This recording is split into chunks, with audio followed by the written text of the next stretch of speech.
Olá, amigo. Vamos para o nosso quinto episódio do nosso curso de Programação Orientada a Objetos.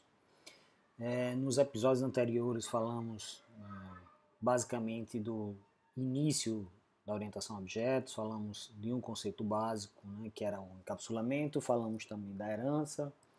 No último episódio falamos um pouco sobre a criação de objetos através dos applications, né? Vimos até como faria isso no NetBeans, né? Colocamos isso aqui para funcionar no NetBeans.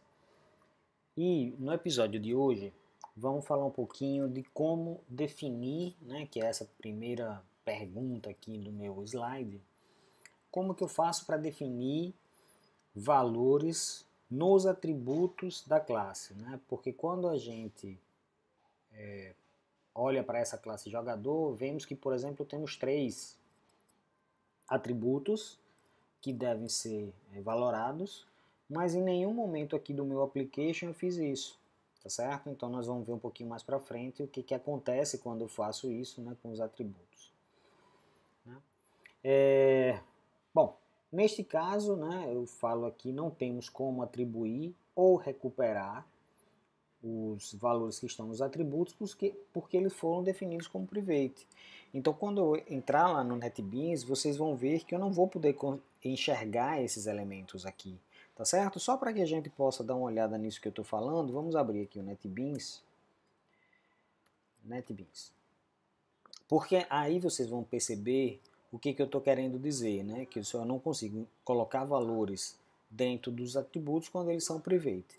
Ele vai abrir aqui, eu acho que vai ter o que a gente fez na aula passada, desculpe, no episódio anterior, né? Fechar esse aqui, temos o app jogador, né?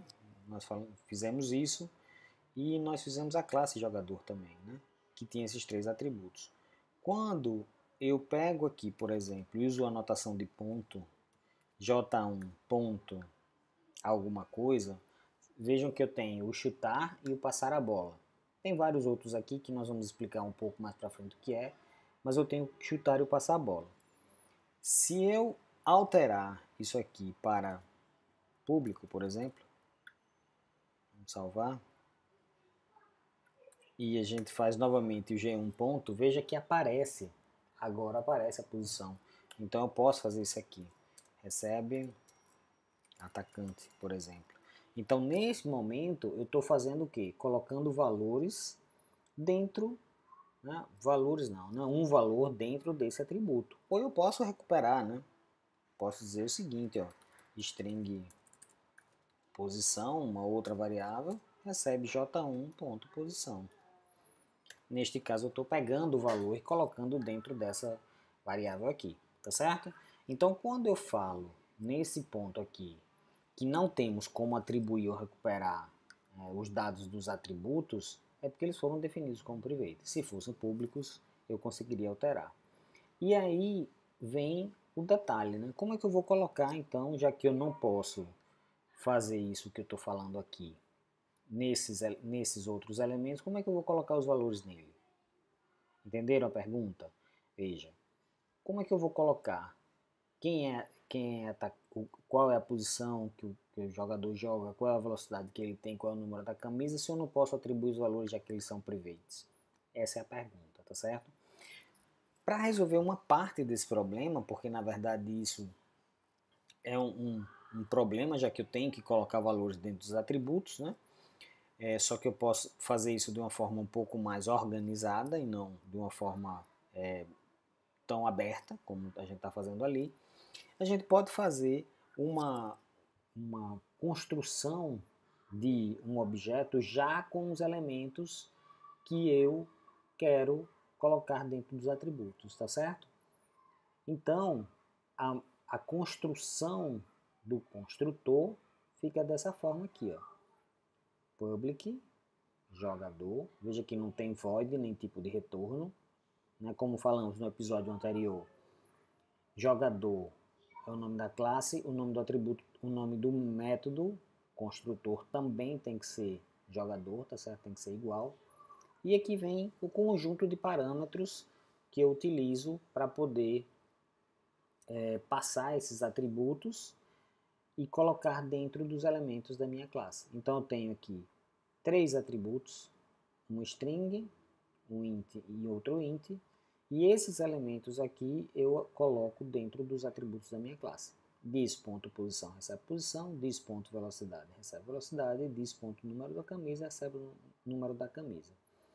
Sendo que esse dis significa que é para poder pegar esse atributo, enquanto esse posição é esse aqui, tá certo? O parâmetro. Esse é o parâmetro e esse é o atributo, tá certo? Nessa ideia, veja que ele coloca até numa cor diferenciada. Então, o que nós fizemos aqui é construir um construtor, né? Criar um construtor, onde eu passo os parâmetros e esses parâmetros são colocados dentro dos atributos da classe, tá certo? Bom, detalhes sobre o construtor. Não tem tipo de retorno ou void, como eu disse antes, não tem tipo de retorno ou void. Não tem alocação explícita de memória, ou seja, em nenhum momento aqui eu crio alguma coisa, tá certo? Para ele, mas ele vai fazer essa criação. Não existe nenhum retorno, ou seja, não tem um return aqui para nada, ou seja, não vou devolver nada. É possível passar parâmetros, claro, estão aqui, né? Eu posso ter sem parâmetro, mas eu posso ter passando parâmetros. Podemos acessar os atributos da classe usando a palavra reservada dis, que é o que nós fizemos aqui e já explicamos anteriormente. Então esses são alguns detalhes aí. Um outro detalhe aí, extremamente importante na criação do construtor, é que quando você cria um construtor, o construtor padrão que é criado pelo Java deixa de existir. Então, como nós falamos anteriormente, essa classe jogador é como se tivesse um construtor assim, ó, public jogador sem parâmetro que não faz nada. Então, isso é exatamente o que o Java faz. Ele cria um construtor sem parâmetro que não faz nada, tá certo? Aí o que nós estamos comentando aqui é que quando você cria o seu construtor, esse construtor aqui ele deixa de existir, ele não existe mais, tá certo? Sendo assim, o método main, feito anteriormente, vai apresentar um erro, já que o construtor sem parâmetros não existe mais. Então, se a gente fizer isso aqui, né, colocar lá como está no slide, int velocidade e int número da camisa, completar, deixar ele certinho, e fizermos isso aqui, né, dis.posição recebe posição, depois temos dis.velocidade recebe o parâmetro, né, que é o mesmo, e dis.número da camisa recebe número camisa. Então, se a gente faz isso e vamos salvar, automaticamente, ó, ele passou a ficar com erro aqui, tá certo? Por quê? Porque esses elementos agora não funcionam mais. Por quê? Porque agora eu não tenho mais o construtor padrão, que é um construtor sem parâmetro. Eu posso até fazer, só que ele deixou de existir, tá certo? Então, o que nós temos que fazer é passar os parâmetros, tá certo? Então eu vou ter os parâmetros sendo passados. Vamos só colocar aqui no primeiro, só para a gente testar, tá? Atacante, a velocidade, opa, desculpem, 10 e o número da camisa, 8, por exemplo. Então veja que aqui já deixou de ter o erro, né? Essas outras linhas aqui continuam com erro porque eu não coloquei, né, os parâmetros necessários aí do construtor. Então, na versão antiga, onde eu não passava parâmetros, só para que a gente deixe isso bem claro, na versão antiga que eu não passava parâmetros, os objetos que foram criados não tinham valor algum. A string era vazia e os valores inteiros são sempre zero, tá certo? Então, sem valor nenhum, tá certo? Na nova versão, onde a gente passa agora parâmetros para o construtor, e o construtor recebe esses parâmetros e coloca nos atributos, aí você vai ver que os objetos passam a ter valores. Então temos aqui, né, essas reticências aqui representam a passagem dos parâmetros, e eu vejo aqui já nos objetos, diferente desse, que os atributos não tem nada. Tá certo? Então aqui um atacante, aqui um goleiro, aqui um zagueiro. Ok? Então, essa é uma diferença bastante grande. Bom, eu queria fazer algumas perguntas aqui, deixar algumas dúvidas aí para vocês, né? Talvez não sejam dúvidas, talvez vocês consigam responder facilmente, e isso é o objetivo realmente do curso, né? Primeira coisa, o que são construtores? Essa é uma pergunta bem fácil aí para a gente responder.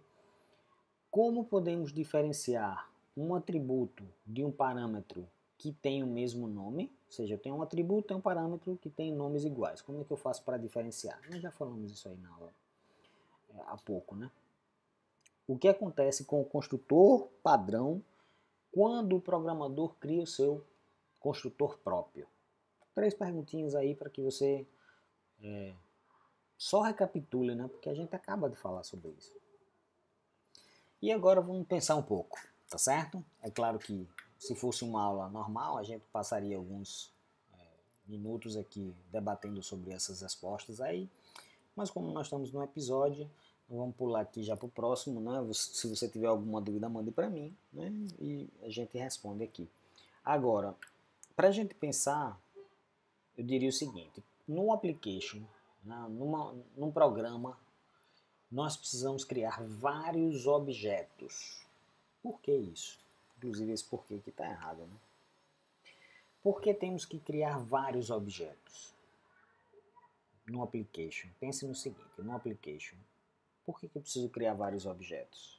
Queria que você pensasse um pouquinho sobre isso e olhasse para essa figura aqui e percebesse que tenho vários objetos, tá certo? E que queria fazer o seguinte: como é que eu faço para interagir com esses objetos? Porque na verdade nós criamos objetos, nós criamos construtores, nós até criamos um application, mas ele simplesmente criou os objetos, mas não interagimos com esses objetos. Não dissemos o que queríamos fazer com aquele objeto, ou o que aquele objeto fizesse com outros. Nós não falamos sobre isso, tá certo? Então, só para a gente dar um pequeno spoiler, né? No próximo episódio, episódio número 6, nós vamos falar sobre interação de objetos através dos métodos, tá certo? A gente fica por aqui, né? Dizendo que vai continuar aí no próximo episódio. Espero que vocês tenham gostado. Qualquer dúvida, postem aí seu comentário. E até o próximo episódio, que deve ser em breve. Até mais.